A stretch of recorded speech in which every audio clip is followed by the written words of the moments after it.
masih serangkaian acara Denpasar Festival 2020 yang mengangkat tema kreativitas meretas batas. Nah, Denfest tahun 2020 ini diadakan sedikit berbeda dengan tahun-tahun sebelumnya, di mana Denfest tahun ini diadakan secara virtual dan bisa diakses melalui platform denfest.creativity.id.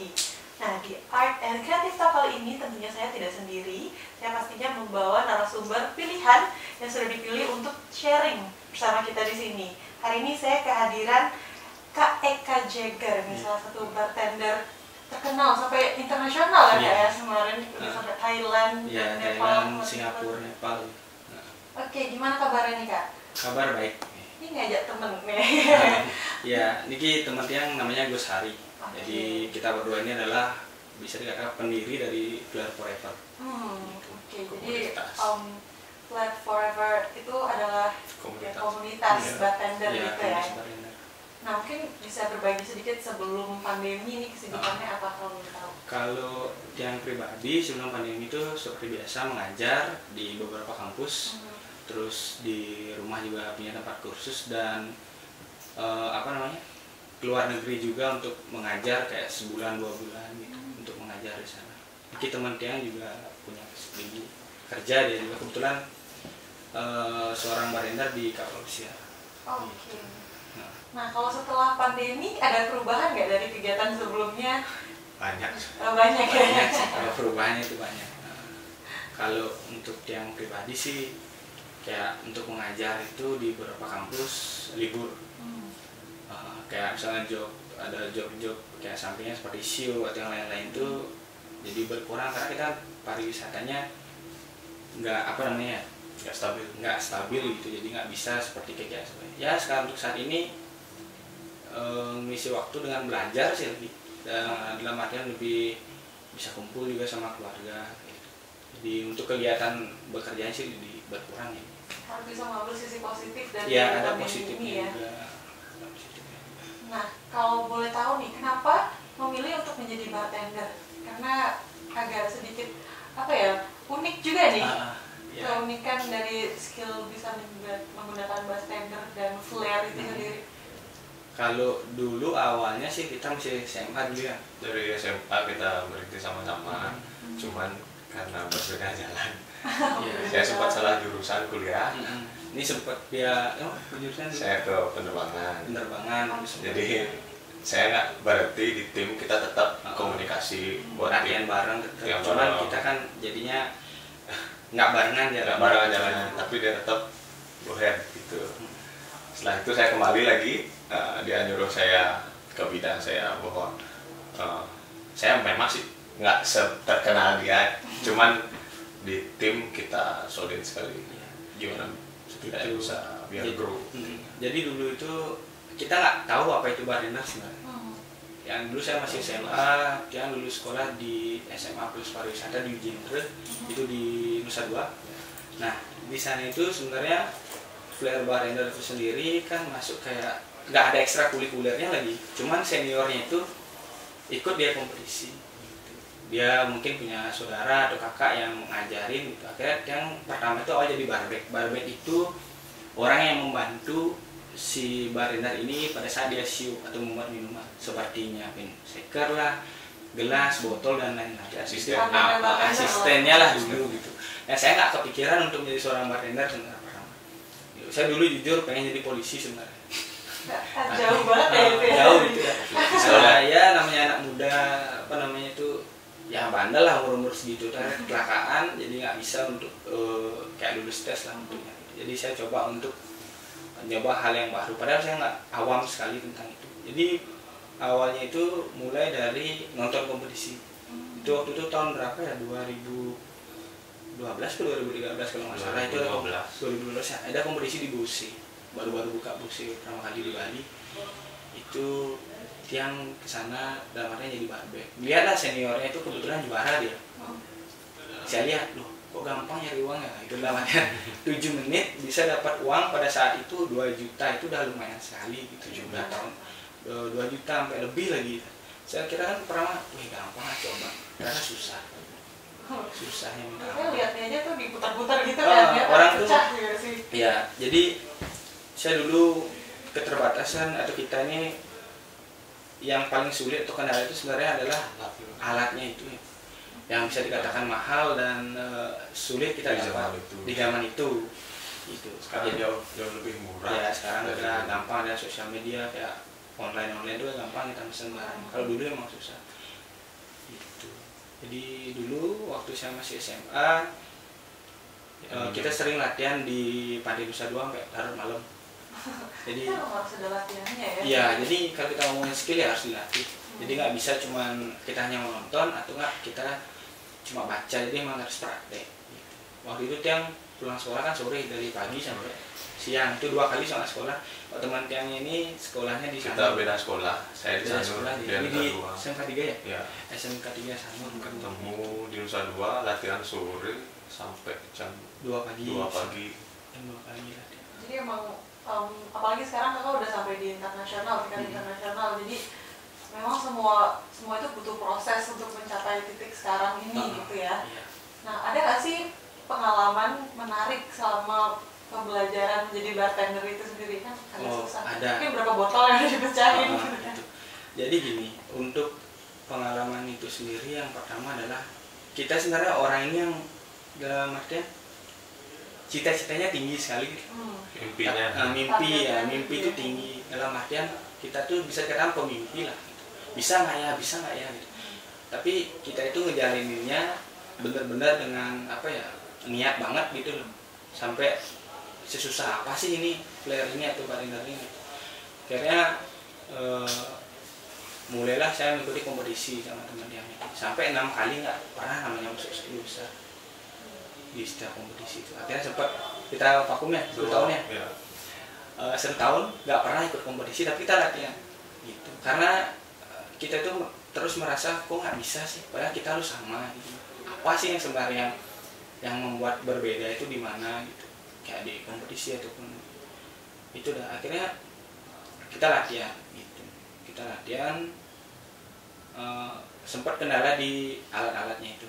Akhirnya saya waktu itu kerja waktu sampingan. Waktu SMA saya mau ke kelas 3 itu saya kerja di minimarket jadi kasir. Itu selama 3 bulan dan itu nggak bilang sama orang tua kan. Kalau orang tua kan berpikir anak nggak pulang paling nginap di rumah teman kan gitu. Akhirnya dia bekerja selama 3 bulan dan itu drop banget karena apa ya? Karena harus begadang gitu 3 bulan dan dia nggak bilang sama orang tua. Nah pas ke 3 bulan itu Tiang pingsan di toilet di tempat kerja. Karena kecapean. Karena Tiang kan sekolah sampai sore. Sorenya itu sampai malam Tiang latihan. Jam 12 malam Tiang milih jam 12 untuk jadi kasir sampai pagi. Itu baru proses pembangunan hotel di daerah Nusa Dua itu. Akhirnya Tiang untuk buat PR tuh selalu nyuruh teman gitu, yang buatin PR segala macam biar jalan aja gitu. Akhirnya waktu itu bapak apa ya, tiba-tiba udah di samping gitu. Nah di sana itu dia sempat kaget gitu, entah siapa yang nelpon, mungkin teman ada gini. Akhirnya bapak dia nangis waktu itu, kenapa seperti ini gitu. Bapak itu masih artian bisa lah untuk ya untuk ngasih kamu makan, ngasih apa yang kamu pengen itu masih bisa, nggak usah sampai kayak gini. Karena dia waktu itu udah janji dalam artian udah selesai lah nakalnya, udah segini aja gitu. Akhirnya selesai punya uang, dia langsung beli shaker. Nama alatnya itu shaker, Boston shaker. Dia waktu itu beli 15 langsung. Padahal dia baru bisa 1 shaker. Itu. Akhirnya dia selesai kerja, fokuslah latihan sama temannya yang lagi. Sempat juga kita dulu dikucilkan lah. Dari keluarga setelah aktif di dunia bartender ini gimana? Ya, kalau itu dari lingkungan sendiri itu banyak sekali omongan-omongan sebenarnya. Contoh kayak misalnya kita kan di apa ya, di Banjar atau di lingkungan tempat tinggal keluarga kan, di bang panaknya mak gaya seperti itu gitu kan. Padahal itu dalam artian mereka bilang itu kan kurang menjanjikan lah. Tapi dia tetap sesuai dengan prinsip awal. Saya pengen menjadi seorang master flair bartender. Itu cita-cita saya dari dulu. Akhirnya seiring waktu tercapai, mulai dari Tiang juara di Bali, habis itu kompetisi nasional, juara nasional, sampai juara di luar negeri. Sekarang KK juga fokus untuk mendirikan sekolah ya, Iya. sekolah bartender, Flair Forever Iya, School. Flair Forever School. Itu kenapa tuh punya ide tiba-tiba untuk membuat sekolah? Ingin memperbanyak tim kah atau gimana? Enggak, jadi untuk sekolah kita itu janji kita sih sebenarnya. Janji suatu saat kita kalau udah berhasil, udah terkenal, kita harus mencetak generasi. Bukan masalah soal uang sih, tapi di sini generasi sih sebenarnya. Penerus dari biar saya lihat tawaran untuk kerja di kapal pesiar itu banyak sekali. Sampai ke luar negeri pun banyak. Cuman yang belum, mungkin saat ini belum tertarik untuk ke sana.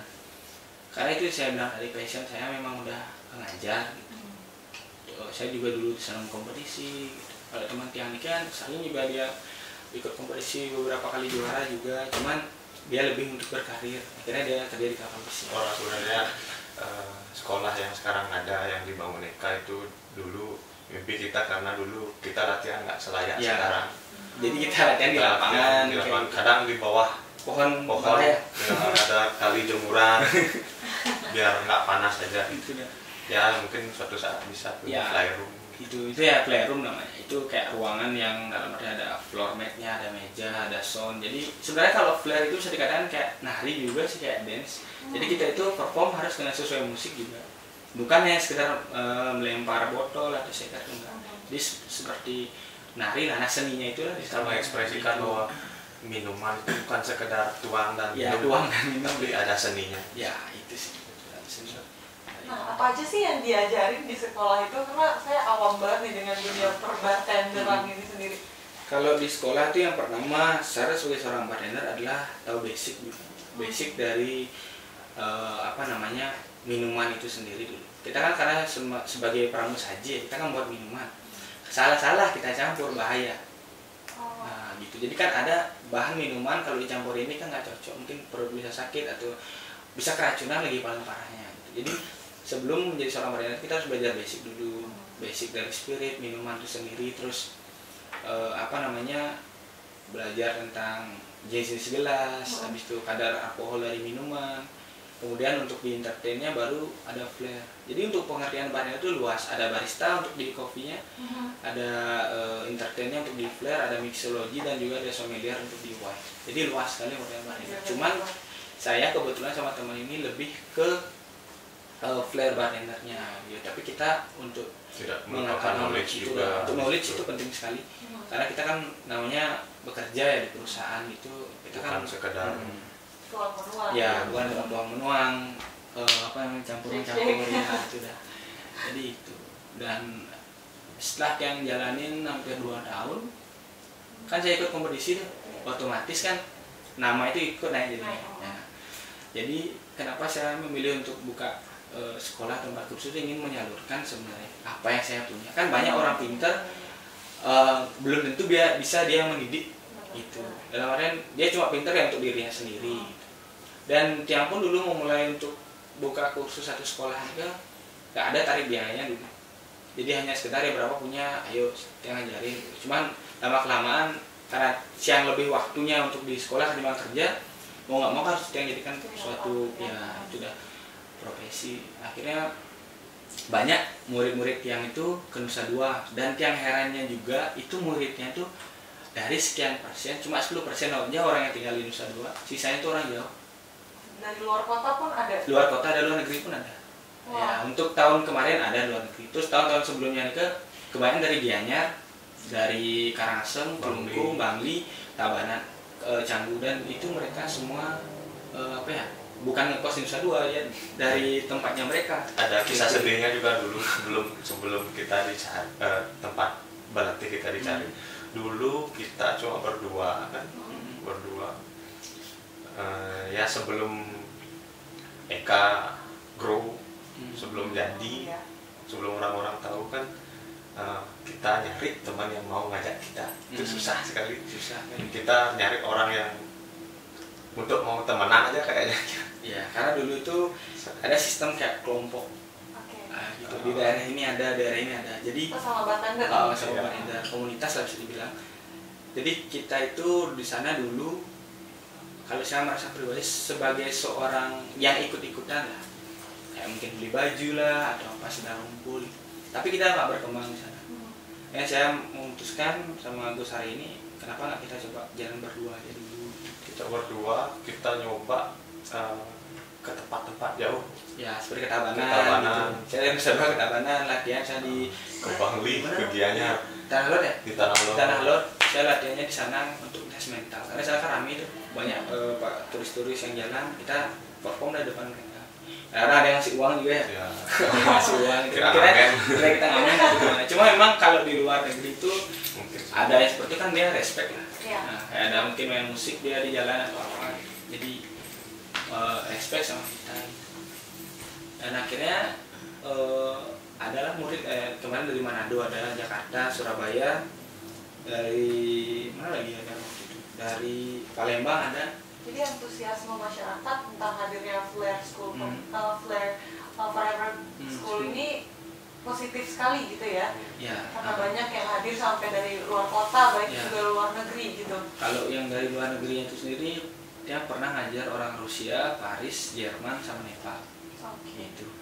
Mereka itu sebenarnya udah pernah sekolah di Eropa. Itu ada namanya sekolah itu European Mariner School. Itu sekolahnya besar sekali dan terlengkap lah kalau bisa dibilang. Saya cita-cita pengen punya itu suatu saat nanti. Cuma entah kenapa mereka itu datang, mungkin sambil liburan mungkin ke Bali atau gimana. Dan itu datangnya mereka itu selang 1 bulan, kayak berurutan gitu loh. Entah itu dia mau sengaja atau memang kebetulan itu yang nggak tahu kan. Kita ngajar-ngajar dan mereka merasa seneng, kenapa kok dengan biaya murah bisa ngasih ilmu atau seperti inilah. Saya di sini menjalankan passion gitu.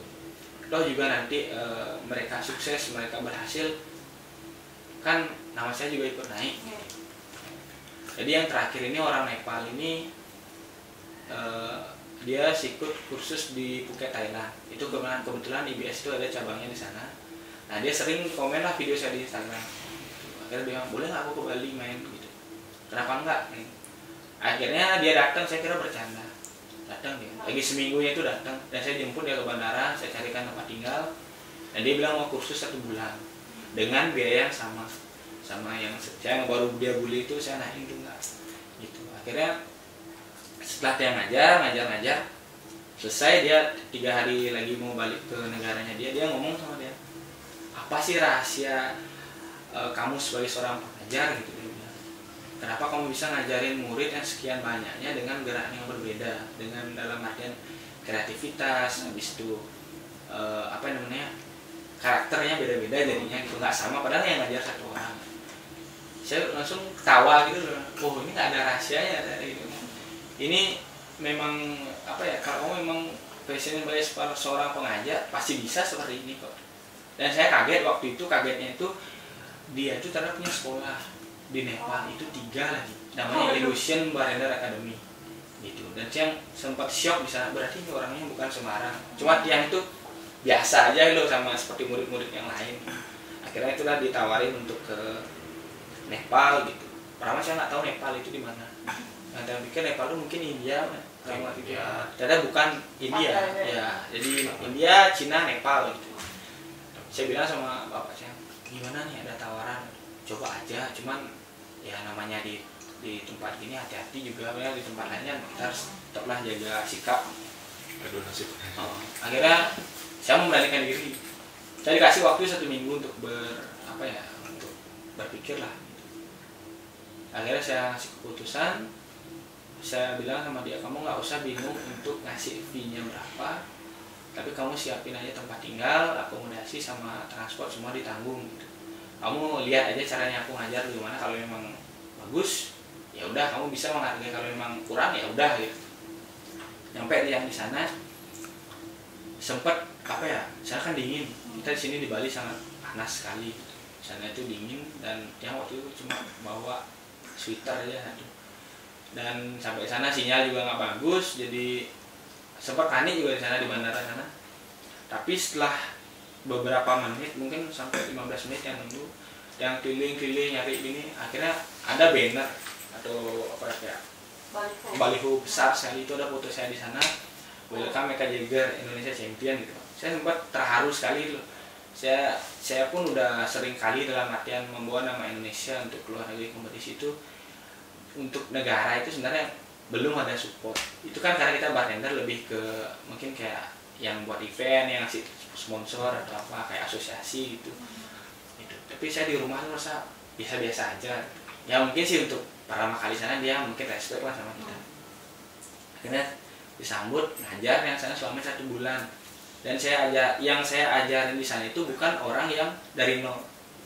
Jadi emang orang udah bartender? Ya bartender. Jadi dia yang udah punya sekolah juga, ada yang sebagai manajer, ada juga sebagai guru, gitu. Dia ngambil waktu itu 30 orang. Jadi saya selama di sana 3 mingguan ngajar di Nepal. Akhirnya semua bisa selama itu dan jangan masih punya jatah 1 minggu untuk liburan. Maunya kan keliling kayak mau ke Himalaya itu kan di Nepal sama spot-spot yang lain lah modelnya biar tahu Nepal seperti apa. Akhirnya ada kampus yang memang ngebet banget gitu sampai minta tolong bisa ngajak si Eka ini ke tempat saya gitu. Sampai nolak waktu itu kurang lebih 6 kampus lah kalau nggak salah gitu. Tapi dia cuma datangi 2 aja. Mungkin sobat kreatif dan di Denpasar juga penasaran nih, gimana sih caranya supaya bisa berguru gitu loh ke Kak Eka. Mungkin bisa ada Instagramnya, mungkin bisa di-share gimana sih caranya supaya bisa menjadi anak didiknya Eka Jaeger gitu.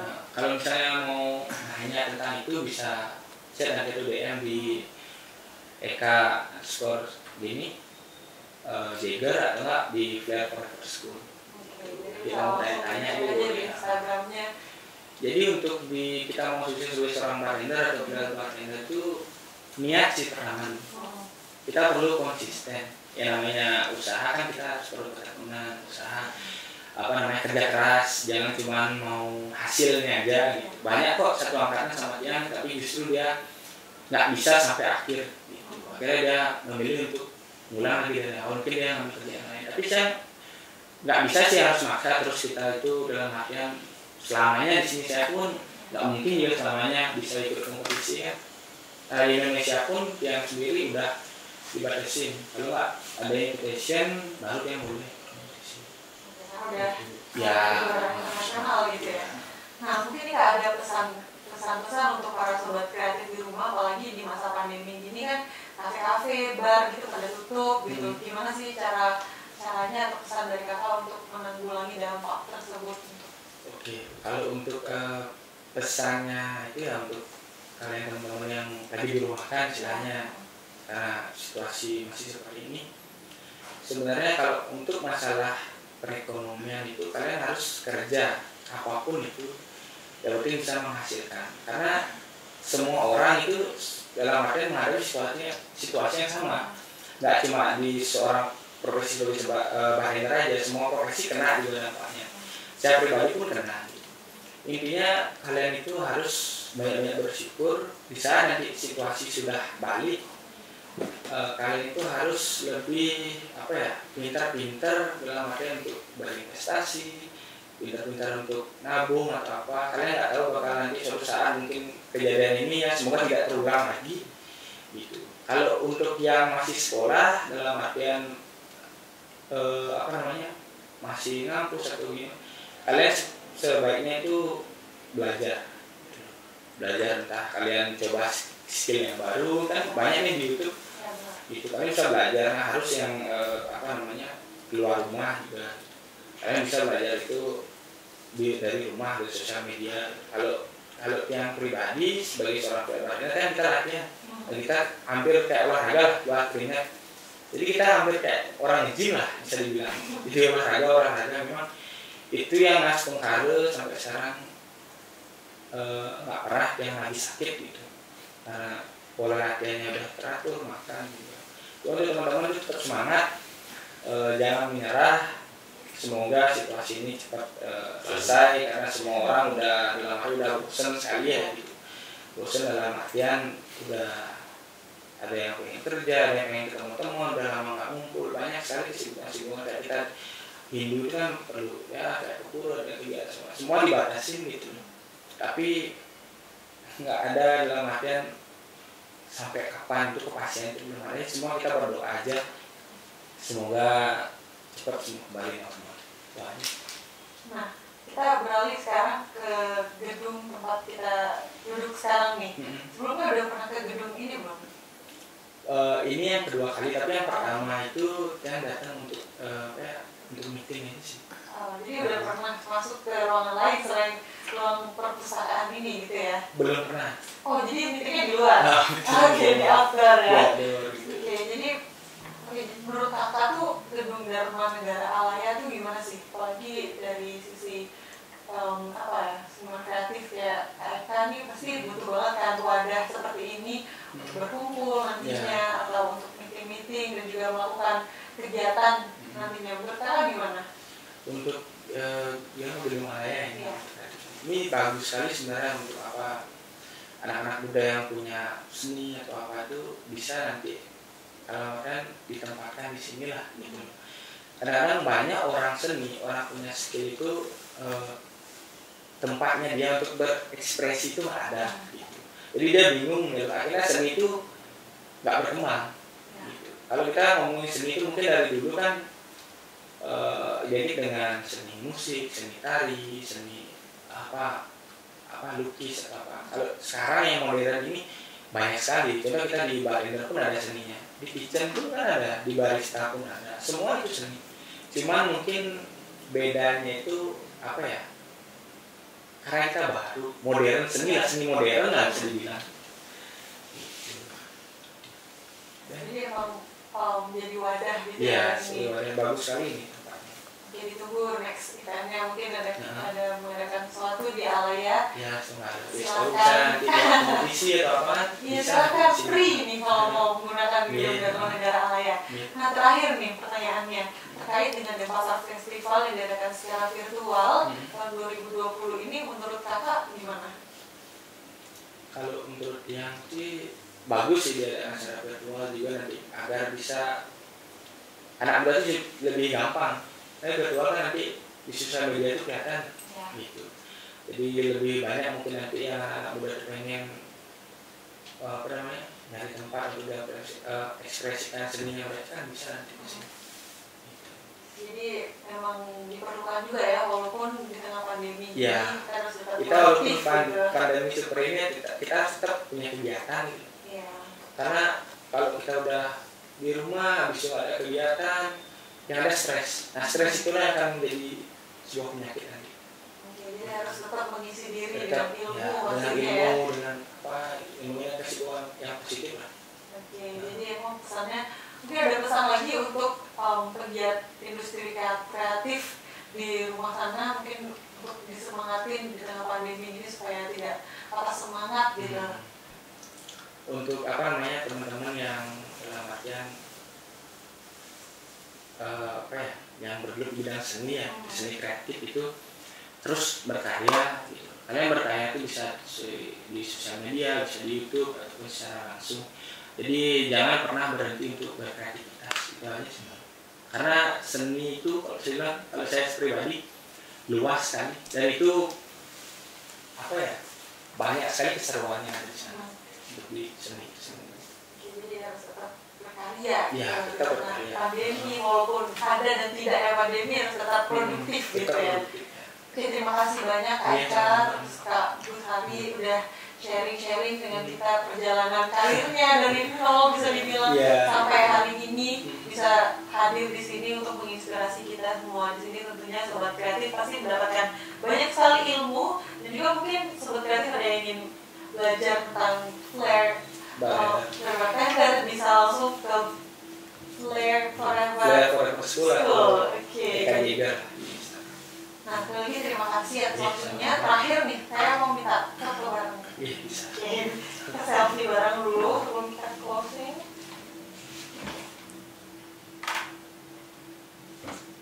Satu, dua, tiga. Oke, terima kasih banyak atas waktunya. Ditunggu lagi kehadirannya tentunya di Dharma Negara Alaya.